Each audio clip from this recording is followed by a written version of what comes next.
Hello বন্ধুরা, আজ একটা রান্নার রেসিপি নিয়ে এসেছি। হ্যাঁ, একটু অন্যরকম ভিডিওটা। তো দেখো, আজ এনেছি আমের তুলতুলে নরম ফুলুরি রেসিপি। তো চলো, আমের সিজনে আমের একটা রেসিপি হবে না তাই কি হয় বলো। তো পাকা পাকা আম নিয়ে নিয়েছি আর আমের খোসাটা ছাড়িয়ে নিলাম।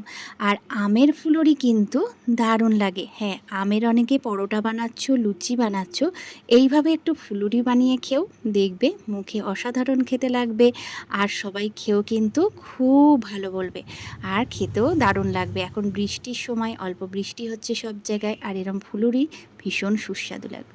আমগুলোকে ছাড়িয়ে নিলাম খোসা, আর টুকরো টুকরো করে কেটে নিচ্ছি। আর এই টুকরোগুলোকেই কিন্তু মিক্সিতে একদম পেস্ট বানাবো। তার জন্য দেখো একটু টুকরো করছি, তবে এটা ডিজাইনের জন্য। হ্যাঁ, পাকা আম তো এমনি কেটে কিন্তু মিক্সিতে আঁটিটা বাদ দিয়ে দিলে কিন্তু এমনি পেস্ট হয়ে যাবে। তো চলো, এই দেখো কিউব করে কিন্তু কেটে নিয়েছি। আর আমি কিন্তু আর একটা আমও নিয়ে নিলাম, ঠিক আছে? তাতে আমের মিষ্টতাতে কিন্তু ফুলুরিগুলো আরও সুন্দর খেতে লাগবে। যত আমটা মিষ্টি হবে তত কিন্তু ফুলুরিটা দারুণ লাগবে খেতে। তো আমটা দেখো মিক্সিতে নিয়ে নিলাম, আর চিনি নিয়ে নেব। চিনি আর মিক্সি আমটা একসাথে মিক্সিতে গ্রাইন্ড করে নেব। আর এই যে আটিটা, যেহেতু আটির গায়ে অনেকটা শ্বাস ছিল তাই জন্য একটু চটকে নিলাম। আর এই যে চিনি দিয়ে নিচ্ছি, একসাথে কিন্তু পেস্ট হয়ে যাবে। তো চলো, এই দেখো, দেখতে থাকো। এই দেখো, খুব সুন্দর কিন্তু গ্রাইন্ড হয়ে গেছে। দেখো কি সুন্দর, দেখো মিহি হয়ে হয়েছে। কাঠটা কিন্তু, আমের কাঠ কিন্তু সুন্দরভাবে পেস্ট হয়ে গেছে।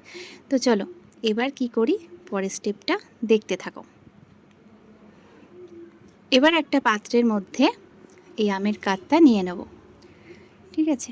আমের কাঠটা নিয়ে এর মধ্যে ময়দা দেব, আর একটু চালের গুঁড়ো দেব, আর একটু সুজি দেব, ঠিক আছে? তো দিয়ে, আর নুন তো দিতেই হবে, ঠিক আছে? স্বাদ মতো নুন দেবে। আর আমি দিয়েছিলাম একটু জোয়ান। জোয়ানটা দিলে না ফুলুরির স্বাদটা কিন্তু আরও সুন্দর লাগে খেতে। অল্প একটু দেবে জোয়ানটা, বেশি নয়, অল্প একটু জোয়ান দিয়ে ভালো করে কিন্তু মাখতে হবে। তো দেখো, যদি তোমরা এটা পরোটা বানাও, তো পরোটা বানাতে গেলে কিন্তু একদম লেচি করে বেলতে হয়।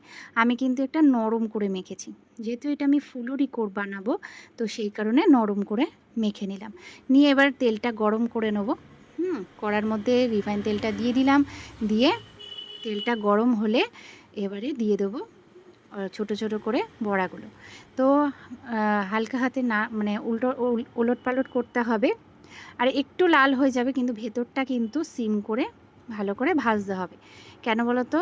যেহেতু চিনি দেওয়া, সেহেতু তাড়াতাড়ি কিন্তু ওপরটা লাল হয়ে যায়। এই কারণে আঁচটাকে কিন্তু সিমে দিয়ে রাখতে হবে। দিয়ে রেখে ভাজবে, ভেতরটাও সুন্দর ভাজা হবে। আর দেখছো তো কত সুন্দর ভাজা হয়ে গেছে।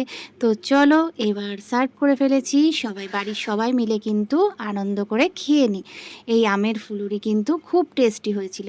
তো চলো, আজকের ভিডিওটা কেমন লাগলো অবশ্যই কিন্তু জানাতে ভুলো না। আর ভালো লাগলে একটা লাইক কমেন্ট করে দিও। আর এই যে দেখো, ভেতরটা কত সুন্দর ভাজা হয়ে গেছে। তো চলো, আজকের রান্না ভিডিওটা কেমন লাগলো অবশ্যই কিন্তু জানিও। আর বন্ধুরা, এইভাবে একটু সাবস্ক্রাইব করে পাশে থেকো আমার। টাটা।